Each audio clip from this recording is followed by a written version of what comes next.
Virgo, tignan natin kung ano ang kapalaran mo ngayon. Keep in mind na ito ay general reading lamang, so hindi lahat ay makaka-relate, so be open-minded. Sa mga hindi pa po nakasubscribe dito sa ating channel, please subscribe na po kayo and palike na din po ng ating video. At sa mga nais pong mag-avail ng ating private readings, ng ating Evil Eye Amulet Necklace at ng ating Tears Bracelet, makikita nyo po yung link sa description box. Tarot Intentions by Aliane Reyes. Tignan natin yung ganap. Virgo. So, we have self-sabotage. May mga bagay ba kayo dito na ikinakasira ng inyong sarili? Yan. Masyado ba kayo nagiging vulnerable towards other people? Na yung mga sikreto ninyo, yan, baka may mga napapagsabihan kayo ng mga sikreto ninyo dito or ng kahinaan po ninyo. So, itigil nyo na po yan kasi sinisira nyo lang yung sarili ninyo. Kasi pwede yang magamit against you ng mga tao na may masamang balak sa'yo or may masamang intention sa'yo. We have healing. Meron din ako nakikita dito, pwede mga people pleaser kayo. We have pride. So, tigil-tigilan nyo na po yan, Virgo. No, unahin nyo muna yung sarili ninyo, yung healing po ninyo. We have faith. Okay. So, meron dito, naniniwala pa rin kayo na, kunwari may isang tao kayo nakakilala or mahalaga sa inyo yung tao na yun na naniniwala pa rin ako na magbabago yung tao na yun. So, meron kayo dito laging binibigyan ng chance. Pero yung tao na yun kasi nga, baka hindi talaga mabuti yung intention niya sa'yo. We have it's Friday. Ayan. I don't know kung ano bang magaganap sa Friday ninyo or ano ba yung ine-expect ninyo, pero pwedeng sobrang excited yung iba sa inyo na mag-Friday na. So, ito yung lucky numbers nyo or significant number to sa life nyo. 32, 2, 21, 7, and 22. So, pwedeng madalas kayo makakita ng mga numbers na 222. Ayan. Check natin. Okay. Energy mo naman, ito yung napoproject mo or napaperceive sa'yo ng ibang tao. Paano kanila napaperceive? Ito yung nakikita nila. We have the Tower. Okay. So, parang naano nila dito, Virgo, pabago-bago ka daw ng ng isip, ganyan. Wala kang isang salita. Parang yun yung nakikita nila sa'yo. Magulo kang kausap. Siguro may mga tao kasi dito na na nung nakausap mo sila, baka may problema ka, ganyan. Basta hindi okay yung your mental health, your physical health. Tignan natin. Tapos meron din dito, hindi ko alam kung pabago-bago ka ba ng lugar. Oo, ng ng residency. Yan, parang iba sa inyo, NPA ba kayo? No permanent address, ganyan. So, parang ganyan kayo nakikita ng mga tao. Siguro ito, may mga nangungupahan dito, tapos madalas kayong lumilipat ng lugar, ganyan. O kaya naman dun lang din sa same, kunwari same barangay, or isang barangay lang yung pagitan, ganyan. So, tingnan natin, energies naman ng mga tao around you. Tapos, eto din, meron din mga tao dito pala na nakikita kanila as magagalitin. So, parang ayan yun na po project mo sa kanila. Knight of Cups. So, maraming tao dito matutulungin sa paligid mo. Parang very helpful nila, very thoughtful nila. Meron din naman dito mga nang-flirt lamang. Yan, may mga energies dito na pinapakitan. Mga flirty na mga neighbors. Ganyan. Check natin pagdating naman sa work. Okay. Energy naman po ng work ni Virgo. Energy ng work ni Virgo. Tignan natin. We have opportunity. Sabi, change is coming just in time. New job opportunities, change of workplace or business trip. Ayun din. So, yung iba sa inyo, kaya din siguro kayo palipat-lipat ng bahay kasi meron din po dito kasi may mga dumarating na opportunities sa inyo pagdating sa mga bagong trabaho, Kaya, ayan. Meron tayo ditong savings. Create savings for the future. You always need to put something off for a bad day. So, marami po sa inyo, you spend your money wisely. Yung pinikita nyo po dito sa inyong trabaho, na niya talaga siya, na ma-maximize nyo po siya. Pwedeng marami kayong investments, ganyan. Basta, maayos nyong nagagastos yung inyong kaperahan. Yung kinikita ninyo sa trabaho po ninyo. Sabihin natin, wala man siguro kayong mga luho, pero you have savings, you have some investments, and for some of you po, pwedeng sabihin natin, wala din yun. Pero, nakapag-provide naman po kayo dito. Yan, di naman kayo nagugutom. Nabibigay nyo naman yung mga needs ng inyong family members. Check natin pagdating sa pera.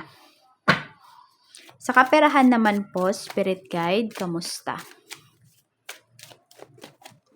We have Temperance. We have 6 of Cups. We have 2 of Swords. Okay, I don't know kung kayo ba yung nanghihingi ng tulong or kailangan nyo ba ng tulong. Kasi meron ako nakikita dito. Could be, matagal mo ng kaibigan to. Pero parang nagdadalawang isip ka kasi kung hindi ko alam sisingilin. Baka may utang sa'yo to. Baka nakakaluwag-luwag naman na tong friend mo na to, singilin mo na to kasi baka kailangan mo na yung pera. For some of you naman, pwedeng kayo naman yung mangungutang sa kanya. Yan. Actually, parang ano nga hindi ko alam kung kakauwi lang niya, galing ibang bansa, ganyan. Or kakarating lang niya. Pwede kasi baka sa Manila siya nag-work, tapos uwi siya ng province. So, mayroon nga siyang pasalubong sa'yo dito. Friend mo yung pinapakita dito. Pagdating dito sa kaperahan mo. Ayan. Pwede rin kapatid, ganyan. So, baka may utang sa'yo to. Or the other way around, baka ikaw yung mangutang. Check natin pagdating naman sa, medyo hindi ganun kaganda yung pera na pinapakita dito ha. Kasi iba sa inyo may mga hinihintay pa kayo dito. So, kung meron namang may utang sa inyo, ayun, parang hindi nyo na need yatang maghintay. I mean, wag nyo nang hintayin na kung kailan sila magbabayad, singilin nyo na po. Kasi kayo talaga yung problema, kayo yung magsasuffer. Pag di nyo yan siningil, isipin kasi nila, ay okay lang kay, kay Virgo, na hindi tayo magbayad, di tayo sinisingil eh. Tingnan natin. Pagdating naman sa business, we have King of Coins, 9 of Wands, and Page of Coins. Ayan naman po. Medyo parang pressured lang yung iba sa inyo pagdating dito sa negosyo. Maganda naman po yung sales. Actually, iba sa inyo may mga good problems kayo dito. Ibig sabihin, pwedeng madami kayong mga clients, kulang lang kayo sa manpower, kaya may problema pa rin. Yung parang gano'n, problema pa rin kayo, pero good problem siya. Tapos, yung iba naman po sa inyo dito, pwede na, meron kayong nirelease na new products, tapos, yun, parang hindi ka sigurado kung kikita ba. Medyo nangangamba pa yung iba sa inyo. Parang may mga nangangapa pa rin dito. So, yun lang, antabayanan nyo lang talaga maging hands-on lang po, mag-focus kayo dito sa inyong business. Makukuha nyo rin po yung tamang timpla. Parang ganyan, yung tamang formula pagdating dito sa inyong negosyo. Tingnan natin. Tapos meron kasi ako nakikitang delays. Medyo problematic yung iba sa inyo dito.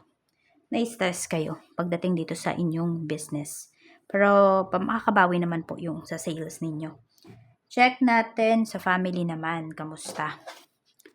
Okay, sa family naman, we have Knight of Swords.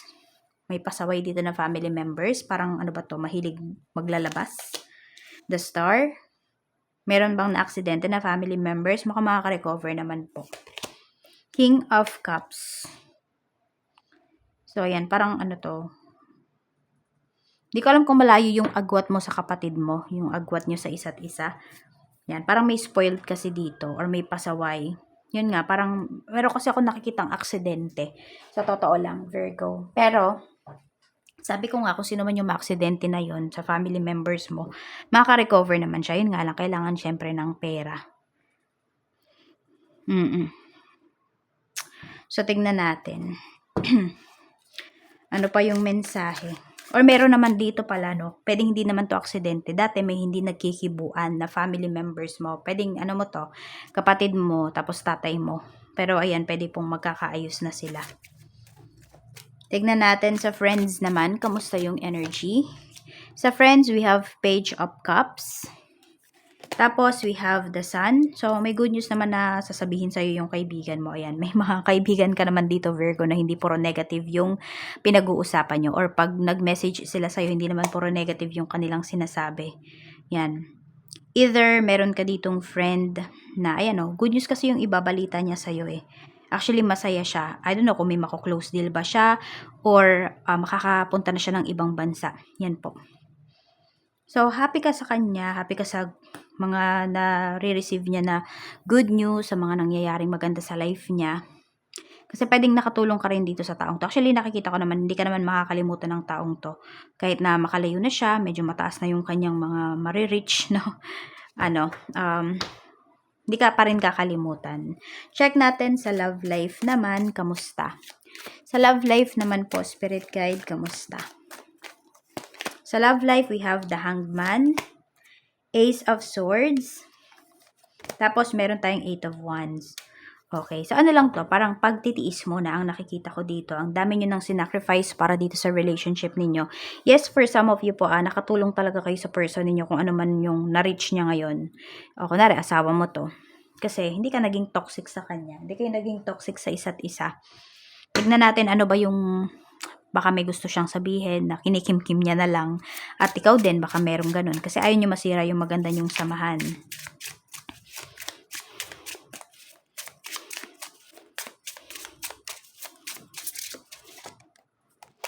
We have, I don't want to be contacted right now. I wish to be left alone. To, may pinaproblema ba yung person mo? Pero ano naman, no? Pag nag-uusap kayo, di niya pinaparamdam sa'yo na may problema siya. Parang lagi siyang masaya.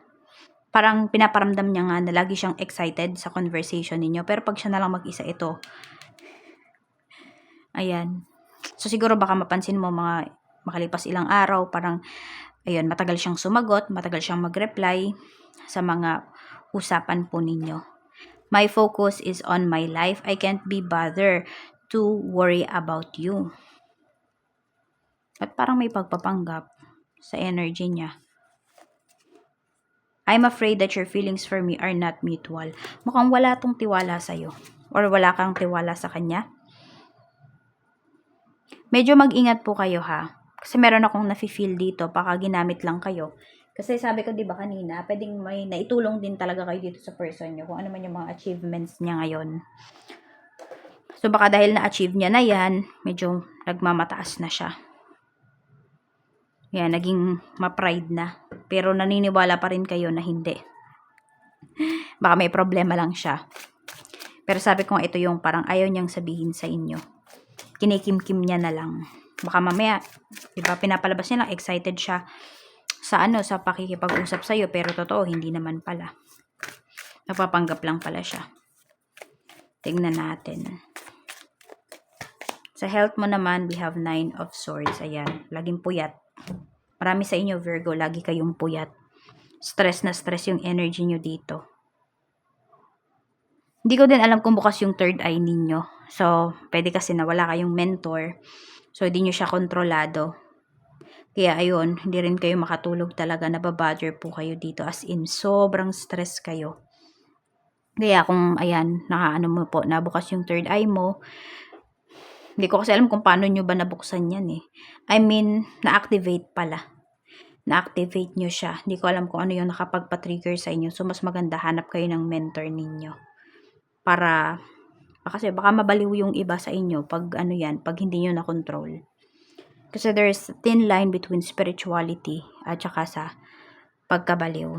Kaya pag hindi nyo na-handle well yan, pwede kayo mapunta dun sa kabilang side. Kaya wag nyo basta-basta i-activate yung ano nyo ha, yung third eye ninyo. Kasi papahirapan nyo yung sarili ninyo. Wag kayo basta-basta yung dahil curious kayo, gusto nyong buksan yan. So, ayan lang po yung mensahe para sa'yo. Maraming salamat and more blessings to come.